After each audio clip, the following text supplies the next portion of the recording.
Video शुरू करने से पहले चैनल को सब्सक्राइब कर लीजिए और साथ में बेल आइकन को जरूर प्रेस कर दीजिए। निर्वाण दिवस के अवसर पर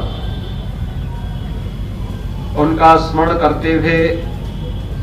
उन्हें अपनी विनम्र श्रद्धांजलि अर्पित कर रहा है। हम सब जानते हैं सरदार वल्लभ भाई पटेल जी का व्यक्तित्व भारत को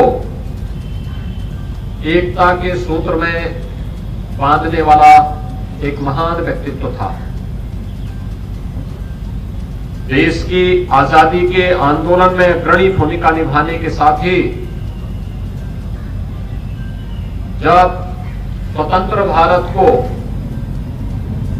एकता के सूत्र में बांधने का एक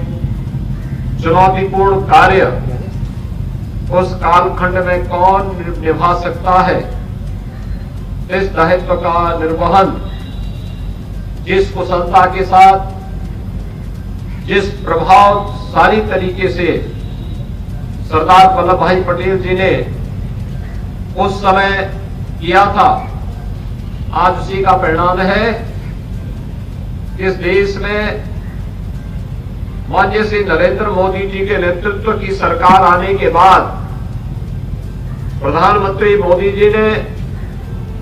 सरदार वल्लभ भाई पटेल जी की जयंती को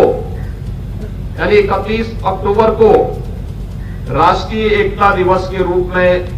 मनाना प्रारंभ किया।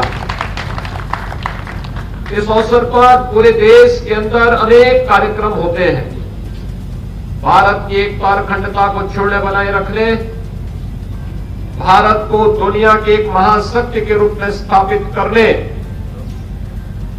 कि उस संकल्प को आगे बढ़ाने को लेकर के कार्यक्रम आगे बढ़ता है। और हम सब जानते हैं लौह पुरुष सरदार वल्लभ भाई पटेल जैसा व्यक्तित्व के अनुरूप ही प्रधानमंत्री मोदी जी के नेतृत्व में गुजरात के केवड़िया नामक स्थान पर जो लौह पुरुष की जन्मभूमि भी है, उस स्थल पर लौह पुरुष सरदार वल्लभ भाई पटेल जी की दुनिया की सबसे बड़ी प्रतिमा स्थापित करने का कार्य भी अगर किसी ने किया है तो प्रधानमंत्री मोदी जी ने किया। प्रतिमा स्थापना का कार्य किस रूप में कि लौह संग्रह का कार्य पूरे देश के अंदर कराया गया। हरेक तीर्थ स्थल का पावन जल और हरेक गांव और जनपद की मिट्टी लेकर के उसे एक अभियान के रूप में ले जाकर के सरदार वल्लभ भाई पटेल की जन्मभूमि में स्थापित करना और वहां पर उनका भव्य स्मारक बनना आज अपने आप में राष्ट्रीय एकता का एक महान तीर्थ बन गया है। एक तरफ हमारे सामने लौह पुरुष सरदार वल्लभ भाई पटेल जी का विराट व्यक्तित्व है,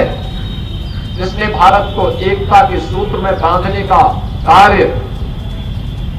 उस कालखंड में किया था जब भारत को तोड़ने की तमाम साजिशें चल रही थी। भाइयों बहनों, उस कालखंड में न केवल भारत की 563 से अधिक रियासतों को भारत गणराज्य का हिस्सा बनाने में अपनी उस समय के विराट व्यक्तित्व का परिचय सरदार वल्लभ भाई पटेल ने दिया। अपनी दूरदर्शिता से, अपनी सूझबूझ से, अपने उस विराट व्यक्तित्व का इस्तेमाल करते हुए उन्होंने उस कार्य को, एक दुरूह कार्य को बड़ी सहजता के साथ संपन्न करने में योगदान दिया। तो स्वतंत्र भारत में कैसा होना चाहिए, भारत के मान बिंदुओं की पुनर्स्थापना का वह कार्य, भगवान सोमनाथ के मंदिर के पुनरुद्धार का कार्य लेकर किसी ने किया था, उस समय की सरकार और उस समय के प्रधानमंत्री के विरोध के बावजूद इस कार्य को अगर किसी ने उस समय संपन्न किया था तो नाम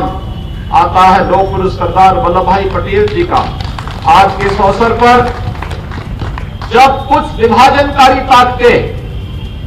जिन्हें भारत की एकता पसंद नहीं, जिन्होंने अपने राजनीतिक स्वार्थों के लिए जाति के नाम पर, क्षेत्र के नाम पर, भाषा के नाम पर तमाम अन्य बातों के आधार पर वंशवाद को बढ़ावा दे करके राजनीतिक प्रदूषण को पैदा करने का कार्य किया था। आज वे राष्ट्र नायक सरदार वल्लभ भाई पटेल जी जैसे महान विराट व्यक्तित्व के स्वामी भारत रत्न सरदार वल्लभ भाई पटेल जी की तुलना जब एक राष्ट्र खलनायक, राष्ट्र तोड़क जिन्ना के साथ करने का प्रयास करते हैं, हम सबको इसके प्रति सचेत होने की आवश्यकता है। भारत के प्रति, भारतीयता के प्रति, भारत राष्ट्र के प्रति लोगों की सोच क्या हो गई है। राष्ट्र नायक की तुलना एक खलनायक से करना, ये राष्ट्र नायकों का अपमान है और ये अपमान भारत की जनता कभी बर्दाश्त नहीं कर सकती है। और इसीलिए आज जब हम इस 71वीं महापरिनिर्वाण दिवस के इस कार्यक्रम में भारत माता की इस महान सपूत लौह पुरुष सरदार वल्लभ भाई पटेल जी का स्मरण कर रहे हैं, और स्थितियों में मैं प्रदेश शासन की ओर से भारत माता के इस महान सपूत को विनम्र श्रद्धांजलि अर्पित करते हुए राष्ट्रीय एकता के उस संकल्प के साथ हम सब जुड़ करके कार्य करें जिसके लिए जीवन पर्यंत सरदार वल्लभ भाई पटेल जी ने कार्य किया था। एक बार फिर से उनके इसी चरणों में विनम्र श्रद्धांजलि अर्पित करते हुए, कोटि कोटि नमन करते हुए प्रदेश शासन की ओर से विनम्र श्रद्धांजलि अर्पित करता हूं। धन्यवाद। जय हिंद।